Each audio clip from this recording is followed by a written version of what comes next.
Por muy difícil que me resultase, he llegado a una conclusión inexorable y profundamente perturbadora. Creo que una élite de personas, junto con las compañías que dirigen, han conseguido controlar no solo nuestra energía, el suministro de alimentos, la educación y la sanidad, sino cada una de las facetas de nuestra vida. Y lo hacen controlando el mundo de las finanzas, pero no crean más valor, sino que en realidad controlan la fuente del dinero.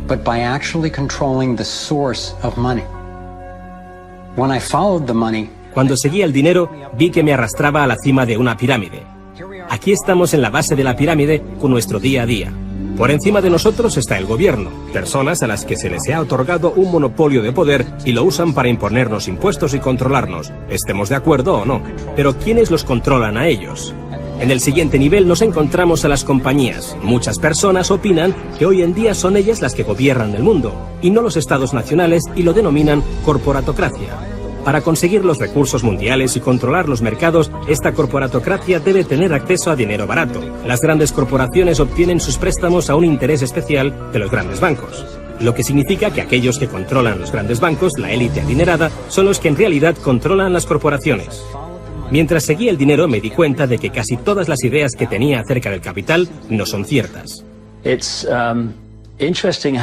Es curioso el hecho de que nos planteamos muy pocas preguntas sobre cosas cotidianas, como por ejemplo, cuando vamos a un banco y pedimos un préstamo de, digamos, $50.000 o 50.000 libras. ¿Qué pasa en realidad? Veamos. Muchas personas viven la vida basándose en unas ideas que se alejan mucho de la realidad. Lo que en realidad pasa es que si pides 50.000 libras, escriben que en tu cuenta hay 50.000 libras. Eso es todo lo que hacen. No acuñan monedas ni imprimen billetes. No recurren a ningún metal precioso. Simplemente escriben en una pantalla de ordenador que tu cuenta tiene 50.000 libras. Desde ese momento, empiezas a pagar intereses sobre una cantidad de dinero que nunca ha existido, que no existe y que no existirá. Resulta que los bancos prestan unas 9 veces más dinero que la cantidad que en realidad guardan en sus cámaras. Y esto es posible gracias al préstamo conocido como reserva fraccionaria. Funciona de la siguiente manera. A la Reserva Federal, o al Banco Central de cualquier país, se le permite determinar la cantidad de dinero que un banco debe tener en sus reservas. En los Estados Unidos, ahora mismo es más o menos un 10%. Así que si depositas $10.000 en el banco separa el 10%, es decir, $1.000, y luego opera en el mercado con el resto. Por ejemplo, ahora llega otra persona al banco y pide un préstamo de $9.000 para comprarse un coche. En ese momento, el banco presta $9.000 del depósito que tú habías creado. Los $9.000 desaparecen. Entonces, la persona que solicita el préstamo paga al vendedor del coche y éste ingresa la cantidad en otro banco que forma parte del mismo sistema bancario central. Estos $9.000 se consideran un nuevo depósito y así continúa el proceso sucesivamente. El dinero se vuelve a depositar y se vuelve a prestar hasta que el depósito inicial de $10.000 se convierte en $100.000. El sistema bancario acaba de crear $90.000 simplemente prestando el dinero. Aparentemente todo empezó con los orfebres del siglo XVII, cuando la gente acudía a ellos para comerciar con oro. El oro era muy pesado para llevarlo de un sitio a otro, así que la gente comenzó a guardarlo en cámaras y comerciaba con recibos. Aquellos recibos fueron los primeros billetes. Como solo unos pocos retiraban su oro en momentos determinados, los dueños de las cámaras, básicamente los nuevos banqueros, empezaron a crear recibos de oro que en realidad no tenían. Entonces prestaban esos recibos y les aplicaban unos intereses al dinero prestado, al oro, que en realidad no tenían. Así nació nuestro sistema de reserva fraccionaria. En este sistema, los banqueros consiguen hacer dinero de donde no hay nada, mientras que el resto de nosotros tenemos que trabajar para ganárnoslo. Esto ha provocado una forma moderna de servidumbre donde la masa de la sociedad trabaja para pagar su deuda con los bancos.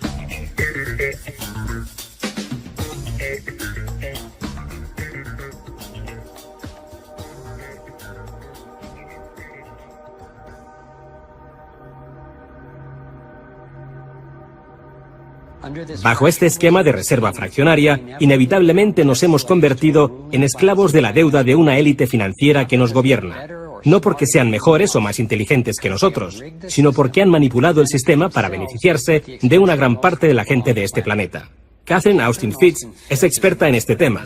Fue ayudante del Departamento de Vivienda y Desarrollo Urbano de Estados Unidos bajo el mandato del presidente George Bush Sr. y luego asesora de la administración de Clinton. Imaginemos el juego del Monopoly. Ahora quieres comprar el Paseo del Prado. Lo que puedo hacer continuamente es imprimir dinero, darme más y más dinero, disminuir el valor de tu moneda al imprimir cada vez más. Da igual lo duro que estés trabajando o el éxito que tengas. Al final, siempre te puedo comprar y no me cuesta nada. Pero ¿cómo se explica que si vosotros o yo mismo fabricamos billetes, se nos acuse de falsificación? Pero si lo hacen los bancos, entonces sea un incremento de la masa monetaria. ¿Cómo han conseguido los bancos este poder? Esto es Jekyll Island, donde en 1910 representantes de los Rockefeller, los Rothschild, los Morgan y otros banqueros privados se reunieron en secreto para preparar la legislación que crearía la Reserva Federal. Ed Griffin se encargó literalmente de escribir un libro sobre lo que pasó en Jekyll Island. Los bancos centrales son como carteles bancarios, quienes se han asociado con los respectivos gobiernos de los países donde operan y se les ha otorgado un poder monopolístico sobre la creación del suministro monetario del país. Eso fue lo que los políticos les ofrecieron como regalo, se podría decir, a cambio de la asociación. Y a cambio, ¿qué ofrecen los banqueros a los políticos? Les prometen crear dinero de la nada, ahora que tienen esa potestad para hacerlo cada vez que el gobierno lo necesite. Y desde 2008 hemos presenciado la mayor impresión de dinero falso de la historia. La prestidigitación financiera disfraza los costes, esconde a quien debemos culpar y nos deja como esclavos de la deuda trabajando para pagar las facturas. Me ha chocado el hecho de que en el mismo año en que se creó la Reserva Federal, en 1913, se creara también el Servicio de Impuestos Internos, y desde entonces se estableció el impuesto sobre la renta. Así que todos nosotros tenemos que pagar la deuda de los políticos con intereses a los banqueros. El problema es que tenemos un sistema bancario privado y centralizado en los Estados Unidos, disfrazado de sistema público. Si buscas en la guía telefónica de aquí de Washington, en el área de DC, si buscas por la Reserva Federal, en las páginas azules gubernamentales, ahí no aparece nada, sino que aparecen las páginas blancas, justo al lado de Federal Express. Es un banco central y privado. ¿Cuál es la relación adecuada, cuál debería ser la relación adecuada entre el presidente de la Reserva Federal y el presidente de los Estados Unidos? Bueno, primero debemos dejar claro que la Reserva Federal es una agencia independiente. Y eso significa, básicamente, que no existe ninguna otra agencia del gobierno que pueda anular las acciones que emprendemos.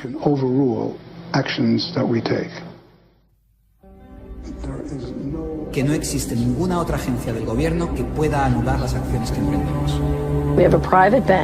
Tenemos un banco privado que imprime dinero en beneficio del Tesoro. La Reserva Federal imprime dinero en un sistema basado en la deuda, que crea escasez, pero coloca a un grupo de privilegiados en una posición en la que tienen acceso a todos los datos sobre la economía, mientras que nosotros continuamos en la ignorancia. Así que tenemos a un pequeño grupo de banqueros que entienden los datos de cómo funciona el dinero en la economía, y se les proporciona la habilidad de imprimir dinero de manera que se sigue protegiendo a los privilegiados mientras que el resto nos hundimos. Catherine hizo la prueba de comparar una economía sana con un toroide vibrante, equilibrado, que fluye libremente y que se autoenergiza, en contraposición con lo que está pasando actualmente en nuestra economía. Tenemos un sistema muy dinámico que intenta optimizarse, pero en el centro se entrelaza con una solitaria. La solitaria actúa en el cuerpo inyectando una sustancia química que hace que te apetezcan las sustancias que le resultan beneficiosas a ella y que para ti son perjudiciales.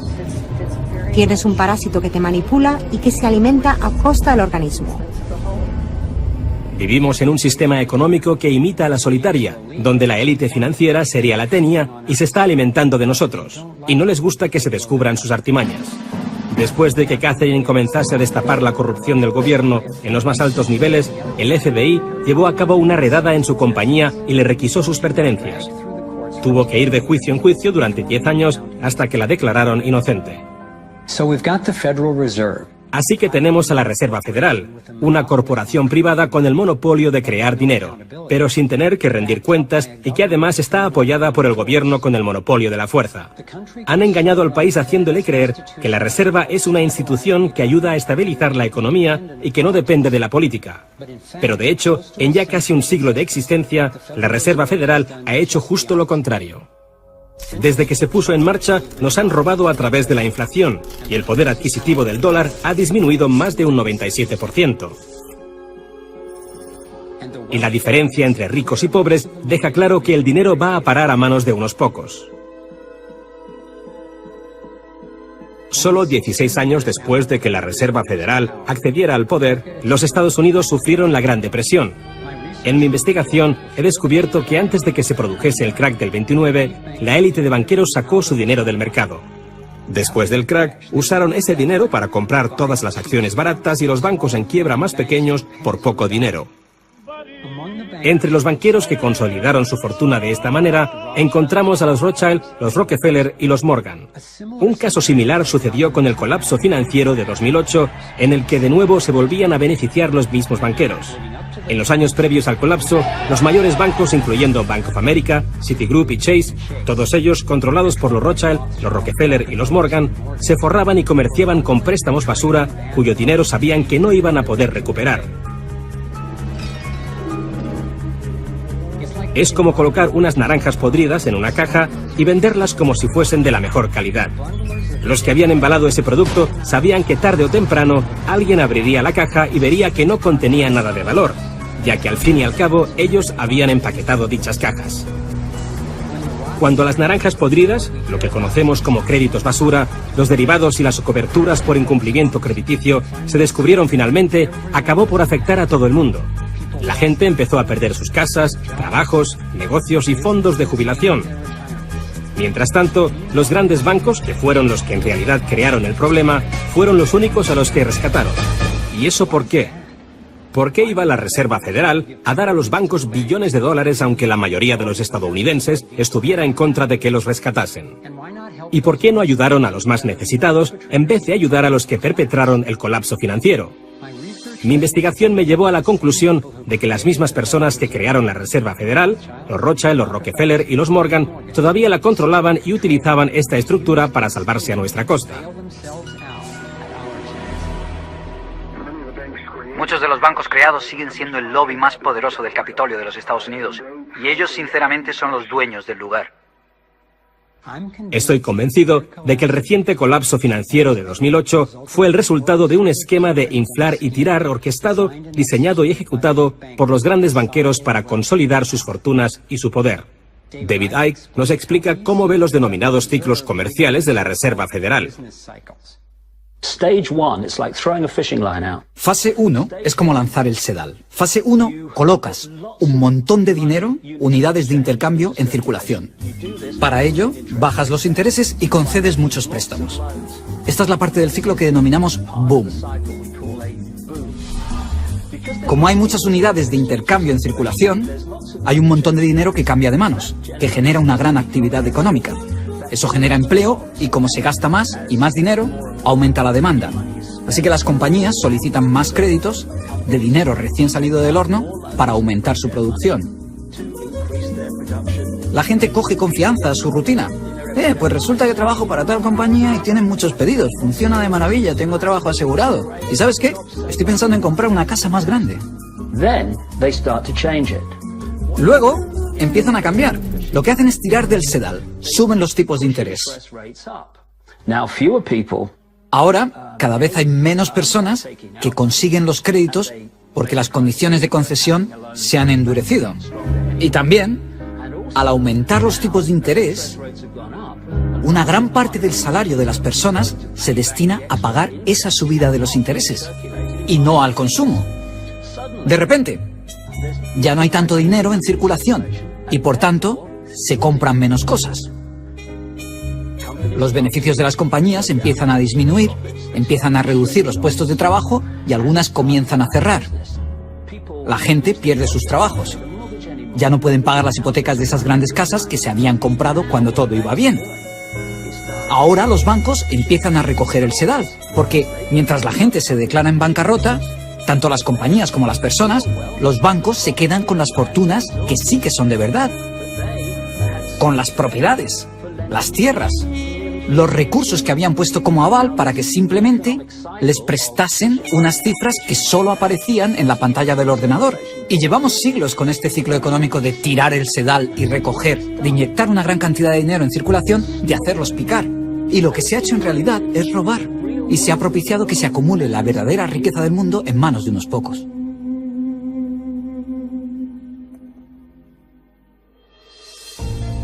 A nivel internacional, los bancos centrales utilizan el Banco Mundial y el Fondo Monetario Internacional para hacer más dinero mientras explotan los recursos de aquellos países a los que les prestan dinero y con este proceso acaban llevándolos a la bancarrota. El banco central de los bancos centrales es el banco creado por los Rothschild, el Banco de Pagos Internacionales. La élite se está posicionando para controlar el acceso a prácticamente todo lo que necesitamos para sobrevivir. Da igual a qué parte del mundo vayas, porque el dinero está controlado por el sistema bancario. Ellos deciden si la gente come o no come. Quién se convierte en multimillonario y quién sobrevive con menos de $1 al día. El que controla el dinero, controla el mundo. Y muy pocas personas controlan el dinero.